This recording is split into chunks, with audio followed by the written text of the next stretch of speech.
Bab 71, Umpan Balik. Ya, jawab Sang sambil perlahan berdiri. Sang selalu menginginkan evaluasi dari pihak netral. Bagaimanapun, dia hanya bisa mengevaluasi dirinya sendiri sampai tingkat tertentu. Dan yang lebih penting lagi, Sang baru saja diberi masukan. Luka di kepalanya adalah buktinya. Saya tidak menyadari fase sebesar itu muncul di kepala saya. Sekarang kalau dipikir-pikir lagi, saya ingat mendengar kolomnya bergetar, tapi saya hanya menyaringnya sebagai informasi yang tidak relevan. Saya rasa itulah cara wakil dekan menunjukkan kepada saya bahwa saya mengabaikan lingkungan sekitar. Saya mengerti mengapa itu adalah kebiasaan buruk di medan perang. Baiklah, kata Soran sambil duduk kembali di kursinya. Kalau begitu, mari kita bicarakan tentang teknik pedangmu dulu. Mervin, Soran bertanya sambil memandang pria tua di sampingnya. Mervin mengangguk dan memandang Sang. Mengerikan. Kesunyian. Sang menunggu lebih lama lagi, tapi tidak ada lagi yang datang. Bisakah Anda menjelaskannya lebih lanjut? Sang bertanya. Gerakanmu cepat, tapi hanya itu, jawab Mervin. Kamu merencanakan serangan berikutnya dengan sangat baik, dan kamu melepaskan seranganmu dengan cukup cepat, tetapi tidak ada serangan setelahnya. Kamu bertarung seolah-olah kamu hanya memikirkan serangan saat ini dan bukan serangan setelahnya atau setelah itu. Ketika ada yang tidak beres dengan seranganmu saat ini, kamu ragu-ragu dan berhenti sejenak karena kamu tidak yakin dengan apa yang harus kamu lakukan selanjutnya. Intinya, kamu merencanakan seranganmu hanya ketika sudah waktunya untuk melepaskannya, bukan sebelumnya. Hal lainnya adalah seranganmu tidak memiliki nuansa. Semua seranganmu sangat lugas dan jujur. Apa yang dilihat musuh adalah apa yang mereka dapatkan.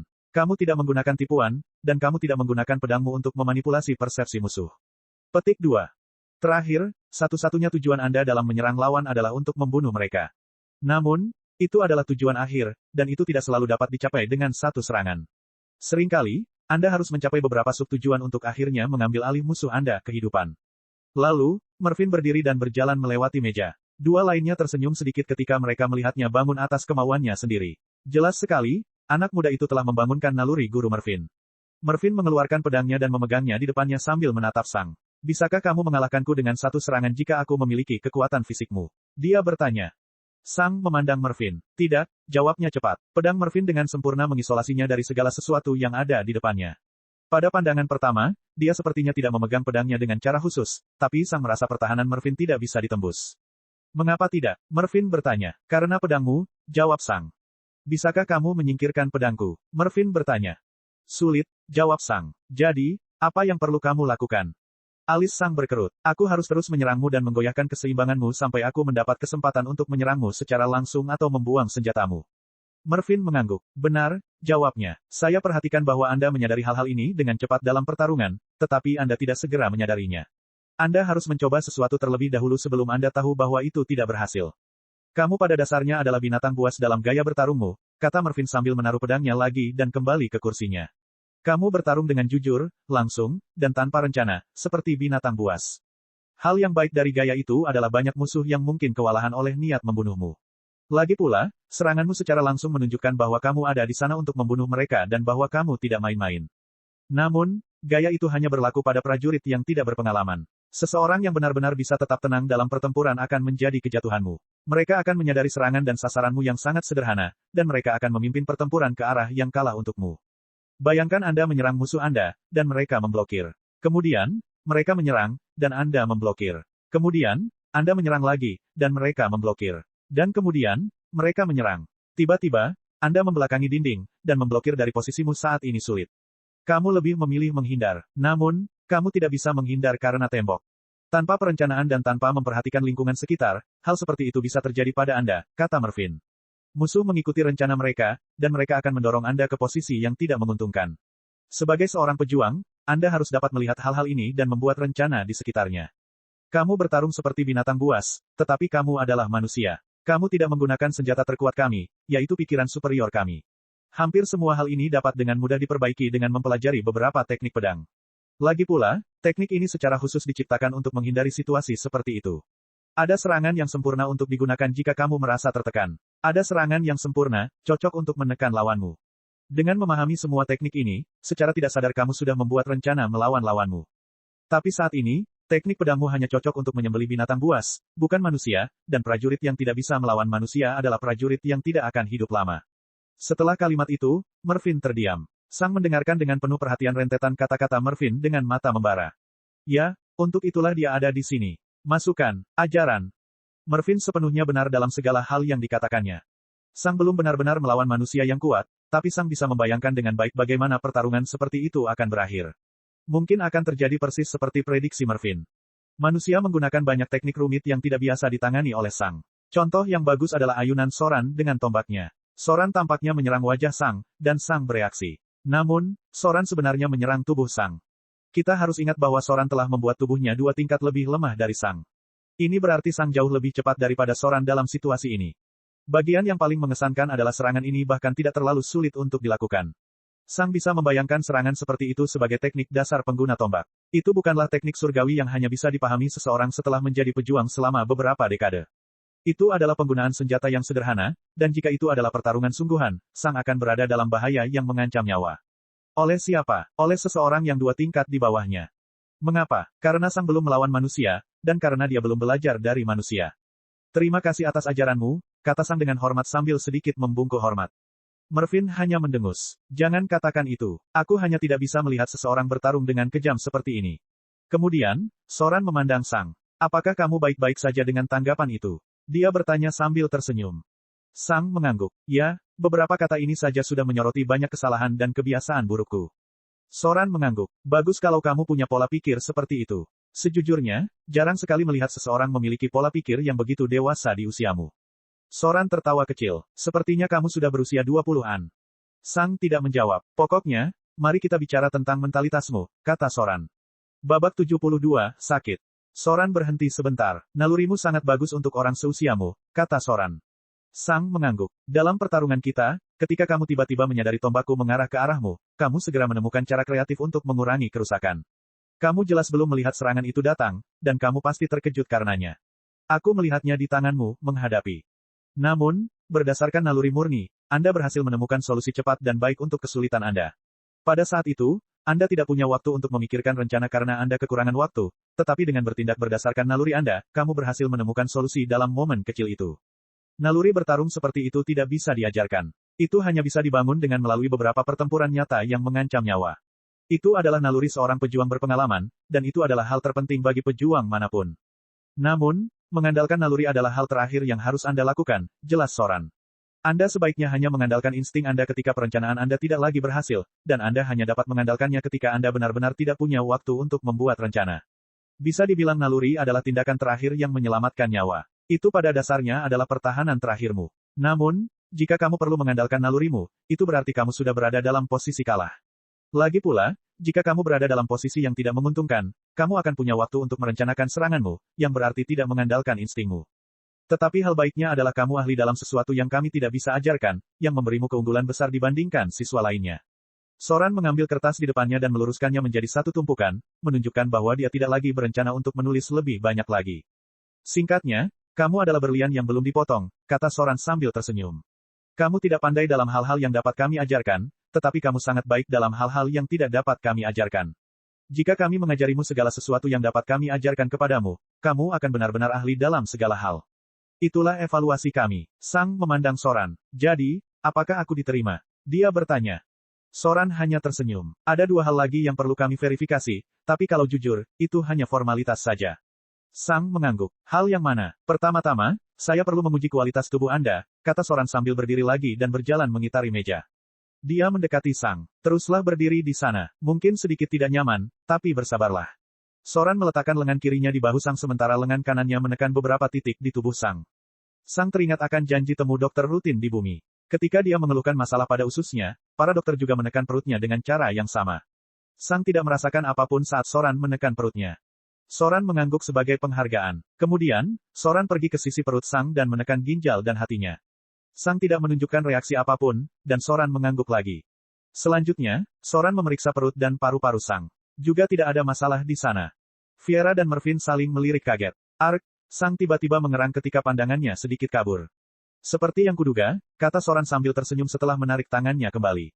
Ini pada dasarnya menegaskan klaim Anda.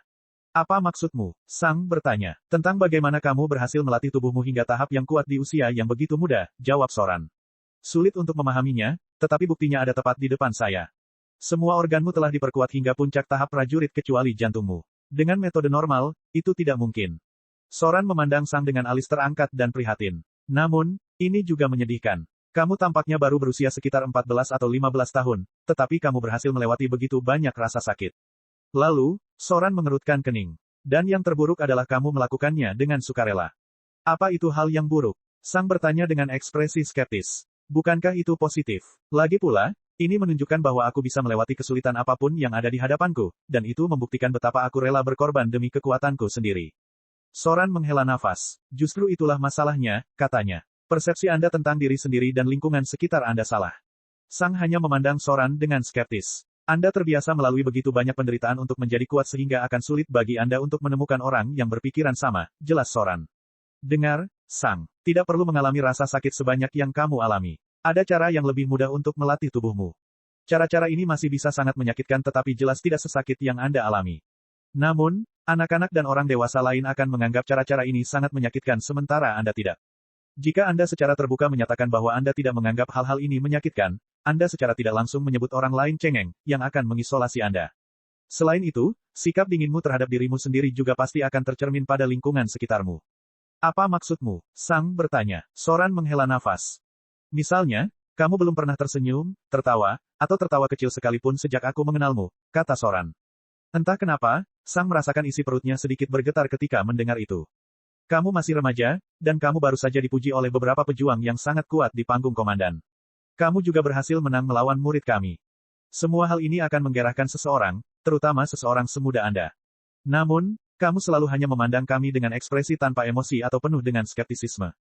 Fiera dan Mervyn juga memasang ekspresi prihatin di wajah mereka. Kamu juga bahkan tidak berusaha berpura-pura. Kamu tidak menunjukkan senyuman sopan atau semacamnya. Tahukah kamu apa yang ditunjukkan hal itu kepadaku? Kesunyian. Ini menunjukkan kepadaku bahwa kamu tidak peduli dengan apa yang dipikirkan orang lain. Jangan salah paham. Sampai batas tertentu, itu mungkin baik, tetapi jika kamu berlebihan, ini akan mengisolasimu. Apakah kamu tahu seperti apa rupamu bagiku? Soran bertanya. Sang merasa sedikit tidak nyaman, dan dia tidak tahu harus menjawab apa. Seperti anak kecil yang telah melalui begitu banyak kesakitan sehingga tidak dapat lagi menjalin hubungan dengan manusia lain. Dan itu sangat menyedihkan, tapi juga sangat berbahaya. Karena, jika kamu menjadi dewasa, kamu akan menjadi apa? Pilihan apa yang akan Anda ambil ketika Anda mempunyai kekuasaan atas orang lain? Pilihan apa yang akan diambil seseorang yang tidak memiliki hubungan berarti dengan orang lain? Soran menghela nafas lagi. Dengar, Sang, katanya. Anda tidak perlu menjalani pelatihan bunuh diri yang telah Anda jalani selama berbulan-bulan. Ini mungkin melatih tubuh Anda lebih cepat daripada metode lainnya, tetapi itu akan merusak mental Anda. Kamu tidak seharusnya mengorbankan masa depanmu demi percepatan jalan menuju kekuasaan. Kamu punya cukup waktu, dan kamu tidak perlu berusaha terlalu keras. Lihat kami, kata Soran sambil menunjuk pada dirinya sendiri dan dua lainnya. Kita sudah berada di panggung komandan, dan kita semua masih muda. Kita semua masih bisa tertawa, dan kita semua telah melalui lebih banyak pertempuran daripada yang bisa Anda bayangkan. Kami sangat berpengalaman, dan jika kami adalah pejuang di bawah standar, kami tidak akan menjadi guru di Akademi Pejuang paling bergengsi di dunia. Kami pada dasarnya mencapai puncak jalur pejuang yang secara realistis dapat dicapai, dan kami tidak perlu pergi ke sana melalui rasa sakit yang sama besarnya dalam waktu sesingkat kamu. Ingat satu hal, Sang, kata Soran. Bukan dunia luar yang memaksamu menempuh jalan ini, melainkan dirimu sendiri. Selama kamu tidak memaksakan dirimu menempuh jalan ini, tidak ada yang akan memaksamu. Soran menghela nafas lagi. Sejujurnya, jika itu terserah padaku, aku tidak akan menerimamu di akademi. Saat kamu muncul sekarang, aku takut memberimu kekuatan. Dalam persepsiku, ketika kamu mendapatkan kekuatan, kamu akan membawa banyak penderitaan pada banyak orang yang tidak bersalah. Namun, keputusannya tidak ada di tangan saya. Soran berdiri sambil membawa tumpukan kertas itu. Bisakah salah satu dari kalian berdua menyelesaikan bagian terakhir ujiannya? Saya akan mengirimkan kertasnya kepada guru. Aku akan menghadapinya, kata Mervyn sambil berdiri. Ayo, Sang, sudah waktunya ujian praktek. Babak 73, tersenyum. Soran meninggalkan ruangan untuk melapor kepada tuannya, yang mungkin adalah dekan, asumsi Sang. Fiera kembali melakukan apapun yang dia lakukan, dan Mervyn menarik Sang bersamanya. Mervyn membawa Sang ke gerbang akademi, dan mereka segera meninggalkannya. Saat ini, Sang dapat melihat kota yang sibuk, sangat jauh dari kota mati yang dilihatnya di malam hari. Sang dapat mendengar bunyi palu yang terus-menerus dihantam, kobaran api di toko roti dan bengkel, dan banyak orang yang saling berdagang dengan riuh di jalanan. Terlebih lagi, hampir setiap orang di jalanan mengenakan baju besi dan senjata, menunjukkan bahwa mereka adalah pejuang. Mervyn dan Sang kemudian meninggalkan kota tanpa berkata apa-apa. Ketika para penjaga melihat Mervyn, mereka hanya memberinya salam dan membiarkannya lewat. Kemudian, mereka berdua berlari menyusuri jalan panjang yang dipenuhi banyak gerobak berbeda. Gerobak-gerobak itu semuanya berisi barang-barang yang berbeda-beda. Kamu harus mendengarkan Soran, kata Mervin tiba-tiba. Sang tidak menjawab. Sejak Soran mengatakan bahwa Sang tidak tersenyum sekalipun, Sang mulai berpikir. Dia masih ingat waktunya di bumi. Saat itu, dia adalah orang yang sangat ekstrover dan ramah. Dia menikmati tersenyum dan berada di antara orang lain. Sang juga cukup tersenyum ketika dia berada di dunia ini. Interaksinya dengan penduduk desa Coldeu Village terasa alami. Sang tersenyum sopan, dan dia sedikit tertawa bersama mereka. Kapan semua ini berhenti? Kapan dia berhenti tersenyum? Tidak sulit menemukan momen tersebut. Saat itulah Sang membunuh para pengemis dan ketika dia memutuskan untuk membunuh kepribadian lamanya. Dia tidak ingat lagi nama lamanya, dan dia juga tidak peduli. Dia bukan lagi orang ini. Namun, apakah Sang benar-benar orang yang ia inginkan? Saya tidak tahu, kata Sang. Banyak hal yang harus dipikirkan. Itu hal yang bagus, kata Mervin. Jika perasaanmu tidak seimbang karena perkataan Soran, itu berarti masih ada harapan untukmu. Dengarlah, bersikap lebih terbuka dan tidak terlalu merusak diri sendiri bukan hanya hal yang baik bagi orang-orang di sekitar Anda, tetapi juga bagi Anda. Hal ini membuat Anda lebih mudah berinteraksi dengan dunia, dan Anda akan lebih mudah menemukan jalan ke depan. Orang-orang pada umumnya tidak mau membantu seseorang yang mereka rasa berbahaya atau apatis. Dengan menjadi seperti sekarang, Anda akan lebih sulit mendapatkan sumber daya yang Anda butuhkan di masa depan. Pada titik tertentu, para pedagang memiliki kekayaan dan kekuasaan yang cukup untuk memilih pelanggan mereka. Ada jauh lebih banyak permintaan daripada pasokan untuk barang dagangan mereka. Ketika Anda bisa menjual persediaan Anda kepada siapapun yang Anda inginkan, Anda akan menjualnya kepada seseorang yang Anda sukai. Tentu saja, Anda mungkin juga bisa membeli persediaan ini, tetapi Anda harus membayar harga yang mahal. Selain itu, ada teknik dan sumber daya yang hanya bisa Anda peroleh dengan menjadi bagian dari sebuah organisasi, dan banyak di antaranya yang sangat menghargai kerjasama. Kita manusia bukanlah makhluk yang kesepian. Salah satu kekuatan terbesar kita adalah kemampuan untuk bekerja sama. Seseorang yang tampak apatis dan sulit bergaul bukanlah pilihan pertama bagi organisasi-organisasi ini. Kamu masih muda, Sang, kata Mervin. Kamu punya banyak waktu untuk berubah. Satu-satunya hal yang menghalangimu adalah dirimu sendiri. Saya juga yakin Anda bisa berubah. Lagi pula, jika Anda benar-benar sedingin dan apatis seperti yang terlihat, kata-kata Soran tidak akan berpengaruh pada Anda. Tetapi pada akhirnya, itu terserah padamu. Kamu bisa mendengarkan kata-kataku atau hanya menganggapnya sebagai ocehan orang tua, kata Mervin. Sang diam-diam mendengarkan kata-kata Mervin, dan sejujurnya dia memikirkannya. Sang juga memperhatikan bahwa Mervin benar-benar seseorang yang peduli terhadap orang lain. Dia berusaha bersikap seperti orang tua pemarah, namun sebenarnya dia ingin membantu murid-muridnya. Mervin jelas tidak suka berbicara terlalu banyak, tetapi dia telah mengatakan banyak hal kepada Sang dalam waktu sesingkat itu, yang menunjukkan bahwa dia sangat peduli dengan perkembangan Sang. Untuk sesaat, Sang tidak yakin apa yang harus dikatakannya. Haruskah dia berterima kasih padanya? Haruskah dia memulai diskusi dengannya? Haruskah dia tersenyum dan memberitahunya bahwa dia akan mencoba menerapkan perubahan ini? Pada akhirnya, Sang tidak melakukan apapun. Semua reaksi potensial ini terasa tidak penting. Jadi, mereka berdua hanya melanjutkan jogging dalam diam di sepanjang jalan. Mervin memperhatikan dengan alis berkerut bahwa Sang tidak bereaksi, dan dia menghela nafas dalam diam. Sang belum memberikan jawaban kepada Mervin, namun Mervin melihat jawaban Sang dari kelambanannya. Di satu sisi, menyenangkan Mervin adalah sesuatu yang akan membantu Sang dalam jangka panjang. Bagaimanapun, Mervin adalah guru yang berpengalaman, dan semakin baik hubungan mereka, semakin besar keinginan Mervin untuk mengajar Sang. Sang jelas mengetahui hal itu, dan Mervin mengetahui bahwa Sang mengetahui hal itu. Namun, Sang bahkan tidak berusaha menyenangkannya. Pada saat ini, kita harus memperhatikan bahwa kita tidak salah memahami Mervin. Mervin bukanlah seseorang yang suka jika orang berusaha menyenangkannya. Bukan ini yang dia khawatirkan. Hal yang dia khawatirkan adalah ketidakmampuan Sang untuk mencoba membuat hidupnya lebih mudah. Sangat mudah bagi Sang untuk membuat hidupnya lebih mudah. Dia hanya perlu berterima kasih kepada Mervin atas nasihatnya. Itu saja. Apa susahnya melakukan itu? Itu hanyalah formalitas belaka. Namun, Sang tidak mengatakan apapun. Hanya melalui formalitas kecil ini bisa membuat hidupnya jauh lebih mudah, tapi dia bahkan tidak melakukan itu. Sepertinya Sang secara aktif berusaha membuat hidupnya lebih sulit dan sengaja berusaha menjadikan dirinya tidak disukai. Tentu saja Mervin tahu bahwa ini bukanlah niat Sang. Namun, ini adalah akibat dari tindakan Sang, disengaja atau tidak. Tentu saja, Sang juga mengetahui hal-hal ini. Dia pernah hidup di bumi, dan bersikap sopan adalah sesuatu yang sangat mendasar yang dapat dilakukan semua orang. Saat itu, Sang bersikap sopan kepada gurunya, orang asing, pelanggan, majikannya, dan semua orang. Mengatakan tolong dan terima kasih adalah hal biasa. Memberikan senyuman sopan adalah hal yang normal. Namun sekarang, Sang bahkan tidak melakukan itu, meskipun dia telah mempelajari prinsip-prinsip ini dan menjalankannya sepanjang hidupnya. Sang menyadari hal ini. Dia memiliki ketertarikan yang besar terhadap introspeksi, yang memungkinkan dia menganalisis dirinya sendiri dari sudut pandang objektif dan terpisah. Dia menyadari bahwa dia tampak sangat tidak kooperatif saat ini, dan dia tahu bahwa ini dapat membuat hidupnya lebih sulit di masa depan. Namun, entah kenapa, Sang merasa hal itu tidak penting. Rasanya seperti terlalu banyak pekerjaan dan hasil yang terlalu sedikit. Namun, Sang juga tahu bahwa ini pada dasarnya tidak dihitung sebagai pekerjaan. Bagaimana mungkin beberapa kata asal-asalan dan senyuman ringan bisa disebut berhasil?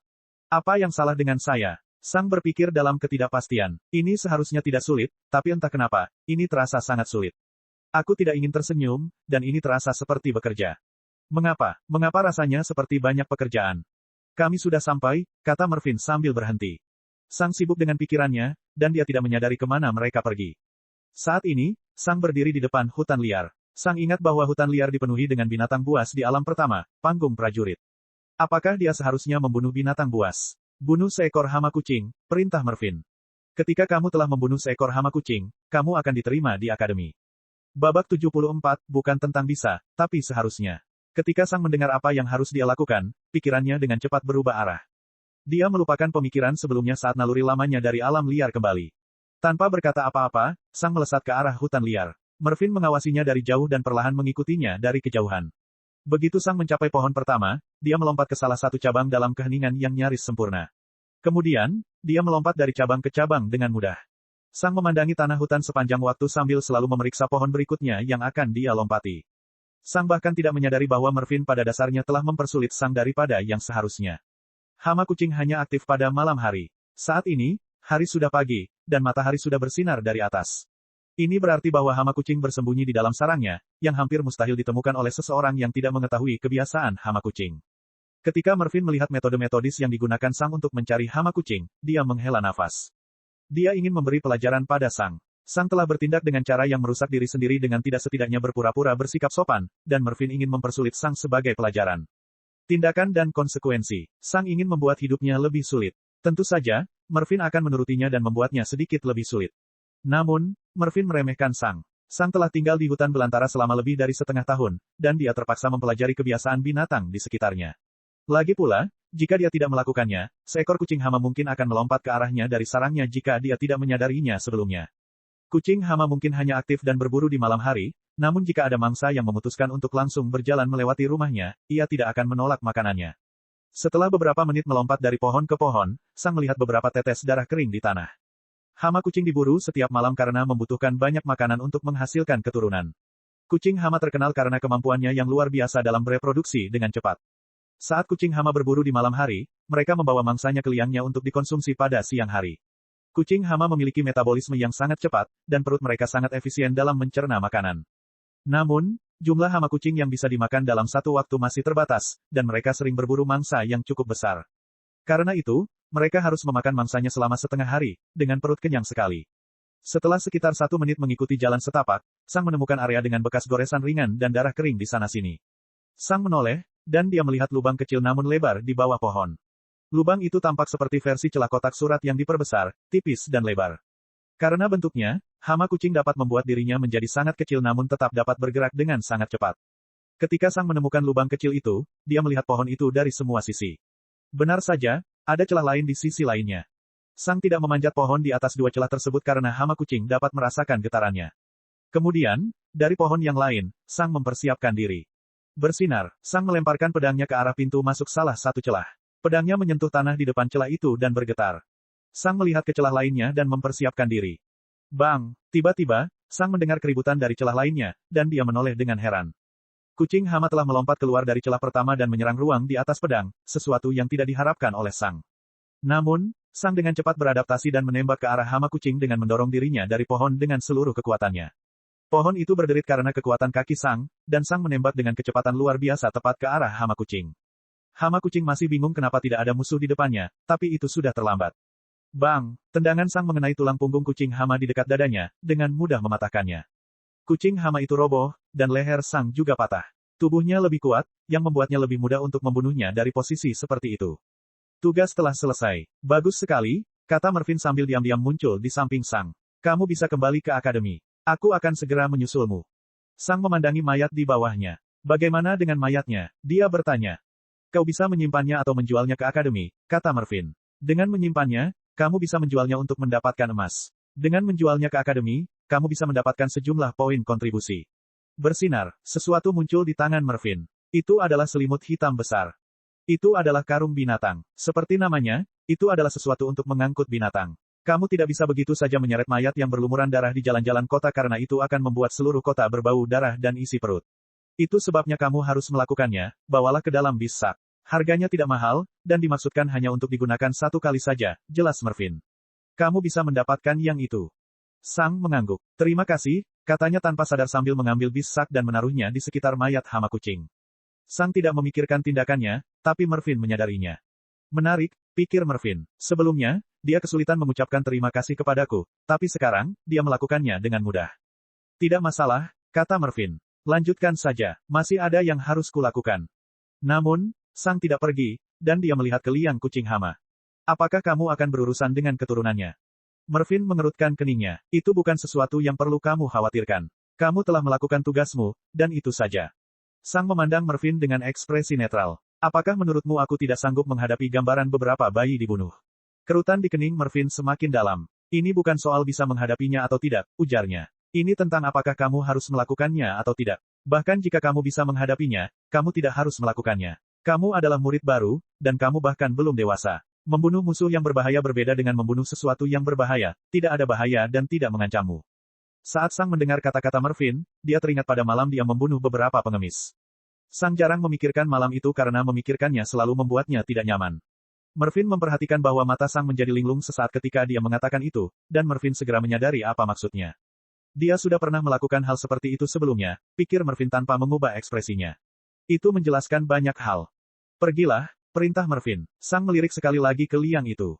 Begitu dia melihat kucing hama melompat keluar dari lubang yang salah, Sang menyadari bahwa mungkin ada keturunan di sarangnya. Itulah satu-satunya penjelasan yang bisa dia berikan. Hama kucing di hutan liar seharusnya sudah terbiasa dengan manusia, dan manusia seharusnya menjadi bahaya terbesar di sini. Hama kucing waras tidak akan menyerang manusia dengan senjata yang tiba-tiba muncul di depan sarangnya. Kecuali ada sesuatu yang harus dilindungi. Pada akhirnya, Sang menarik napas dalam-dalam, meletakkan bis sak di atas bahunya, dan berjalan pergi. Entah kenapa, agak sulit bagi Sang untuk pergi begitu saja. Ketika Sang telah pergi, Mervyn memandangi liang kucing hama dengan mata menyipit. Kemudian, sebuah botol hijau muncul di tangannya, dan dia menuangkan isinya ke dalam lubang. Setelah memastikan tidak ada yang keluar dari liang, dia meninggalkan hutan dan menyusul Sang. Pekerjaan telah selesai. Babak 75, Alam. Beberapa menit setelah Sang meninggalkan hutan liar, Mervyn menyusulnya. Sang tidak bertanya pada Mervyn bagaimana kelanjutannya karena pertanyaan itu tidak ada gunanya. Apakah kamu berencana menjual mayatnya atau memberikannya ke akademi? Mervyn bertanya. Akademi, jawab Sang. Berdasarkan apa pilihanmu? Saya punya cukup emas, kata Sang. Omong-omong soal emas, saya belum membayar biaya ujiannya. Tidak perlu, kata Mervyn. Alis Sang terangkat karena terkejut. Apa maksudmu? Kupikir aku perlu membayar 5 emas. Biayanya hanya untuk menghentikan pejuang yang lemah membuang-buang waktu kita, jelas Mervyn. Prajurit yang lemah mempunyai masalah dalam mendapatkan begitu banyak emas. Tentu saja, kami masih mendapat beberapa permintaan dari beberapa anak kaya. Mau bagaimana lagi? Tetapi jika mereka gagal, mereka setidaknya akan mengganti waktu yang terbuang. Singkatnya, Anda hanya perlu membayar jika Anda gagal dalam ujian. Anda jelas tidak melakukannya. Sang memikirkan kata-kata Mervyn, dan dia menyadari bahwa kata-kata Mervyn sangat masuk akal, namun masih ada sesuatu yang membuatnya kesal. Tapi kenapa kamu tidak menerima emas dari mereka yang berhasil dalam ujian? Sang bertanya, bukankah akademi membutuhkan emas? Tidak, kata Mervyn, 95% pengeluaran kami digunakan untuk mendukung para guru. Anda harus ingat bahwa para guru di akademi masih tertarik untuk menjadi lebih kuat, dan akademi memberi mereka sumber daya untuk mendukung mereka dalam upaya ini. Tentu saja, mereka punya untuk mengajar para siswa sebagai gantinya. Oke, tapi itu tidak menjelaskan mengapa Anda tidak membutuhkan uang, kata Sang. Lagi pula, kamu harus membayar guru. Prajurit di panggung komandan adalah prajurit paling elit yang bisa Anda temukan, jelas Mervyn. Hampir semua guru tergabung dalam suatu organisasi atau kekuasaan. Akademi tidak membayar mereka secara langsung tetapi memberi mereka akses terhadap sumber daya yang berharga. Satu-satunya hal yang diperoleh guru adalah kemampuan untuk membeli sumber daya tersebut. Kami pada dasarnya tidak mengeluarkan uang sama sekali pada mereka. Alis Sang terangkat. Jadi, para guru hanya bekerja dengan imbalan semacam keanggotaan di suatu toko eksklusif. Mervyn mendengus. Peralatan yang dapat diakses oleh para guru memiliki kualitas terbaik, jelasnya. Ada pil dan tonik yang mahal dan langka dari seluruh dunia. Ada senjata dan teknik yang eksklusif untuk beberapa negara dan organisasi. Ada biji dan bahan yang jauh dari dalam zona bahaya. Dan yang paling penting, ada material dari binatang buas yang berada di tahap jalan sejati. Tahap jalan sejati, Sang bertanya. Itulah nama alam keempat bagi para pejuang, kata Mervyn. Nama itu berasal dari dekan kami. Karena dia adalah prajurit pertama yang mencapai tahap jalan sejati, dia harus menyebutkan nama itu. 3 alam pertama diberi nama berdasarkan pekerjaan yang dilakukan para prajurit untuk para penyihir. Prajurit di panggung prajurit sebagian besar adalah prajurit. Prajurit di panggung umum sebagian besar adalah perwira. Prajurit di panggung komandan adalah pemimpin pasukan. Namun, di mata para penyihir, itu saja. Yang tertinggi yang bisa dicapai seorang pejuang adalah pemimpin pasukan. Mereka tidak bisa menjadi bangsawan atau pemimpin organisasi sebenarnya. Mereka hanya bisa memimpin pasukan. Lalu, Mervyn menyeringai. Itu sampai dekan berhasil memecahkan masalah tersebut. Dia adalah orang pertama yang berhasil keluar dari alam menjadi pelayan dan berhasil melangkah ke level pemimpin yang sebenarnya penting. Pikiran Sang membayangkan kekuasaan dan prestise dekan. Orang pertama yang berhasil berbicara langsung dengan para penyihir. Namun, alis Sang berkerut saat dia mengingat sesuatu. Dewa telah menanyakanku 9 pertanyaan, dan aku mendapatkan 1 jawaban setelah setiap terobosan besar, pikir Sang. Saya berada di alam pertama, dan saya telah mendapatkan jawaban atas pertanyaan pertama saya. Saya kemungkinan besar akan menerima jawaban kedua ketika saya mencapai alam kedua. Namun, ada 9 pertanyaan dan 9 jawaban. Apakah ada alam di atas alam penyihir tinggi? Sang bertanya. Mervyn mengerutkan keningnya. Kenapa kamu tiba-tiba begitu tertarik pada penyihir? Dia bertanya sambil mendengus. Karena dekan adalah prajurit terkuat, kita tidak tahu apakah ada setelahnya. Namun, para penyihir harus tahu apakah ada setelahnya, tanya Sang. Untuk sesaat, Mervyn terdiam. Baik, katanya. Ya, ada alam setelah alam penyihir tinggi. Itu disebut alam penyihir agung, dan itu adalah alam terkuat yang pernah ada. Saya pernah mendengar bahwa Anda bertemu Duke Werwine sebelumnya. Duke Werwine adalah penyihir tinggi, dan dia adalah penguasa atas 3 zona, zona Ice Wyvern, zona Storm Eagle, dan zona Empress Cobra. Kadipaten Angin Puyuh secara teori adalah kadipaten yang otonom, namun secara tidak resmi merupakan milik Kerajaan Sky Thunder. Raja Kerajaan Sky Thunder adalah seorang penyihir agung, jelas Mervyn. Pikiran Sang dengan cepat beralih ke pertanyaan paling logis. Apakah ada juga kaisar? Dia bertanya. Tidak, jawab Mervyn. Untuk dinobatkan sebagai kaisar, seseorang harus mencapai alam yang lebih tinggi. Selama ribuan tahun terakhir, tujuan setiap raja adalah menjadi kaisar. Tetapi hingga saat ini belum ada yang berhasil. Saat ini, Sang dan Mervyn sudah memasuki surga prajurit lagi, dan mereka sudah berada di depan gerbang akademi. Sang tidak menanyakan pertanyaan lebih lanjut, tapi dia berpikir lagi. Alam Archmage akan dihitung sebagai alam kelima, tapi itu hanya akan menjawab pertanyaan kelima saya. Masih ada 4 lagi yang harus dilalui. Sang melirik Mervyn secara sembunyi-sembunyi. Mungkin sejauh itulah yang dia ketahui. Aku tidak tahu kenapa, tapi bahkan seorang pejuang di panggung komandan pun tidak tahu apa yang ada di luar alam kelima. Saya tidak yakin apakah Duke Werwine tahu tentang alam di luar alam penyihir agung, tapi untuk saat ini, saya harus berasumsi bahwa semua orang percaya bahwa penyihir agung adalah penyihir paling kuat yang pernah ada. Tetapi satu hal yang pasti, setidaknya ada 8 alam untuk menjadi seorang penyihir. Saya tidak yakin apakah benar ada 9 atau apakah pertanyaan terakhir hanyalah salam Maria dari Tuhan untuk membawa saya mencapai tempat yang belum pernah dikunjungi siapapun sebelumnya. Namun, ada satu hal yang pasti. Setidaknya ada 3 alam lagi setelah alam penyihir agung. Namun, lucunya, pejuang terkuat di dunia adalah dekan. Saya tidak percaya bahwa Tuhan telah berbohong kepada saya tentang hal itu.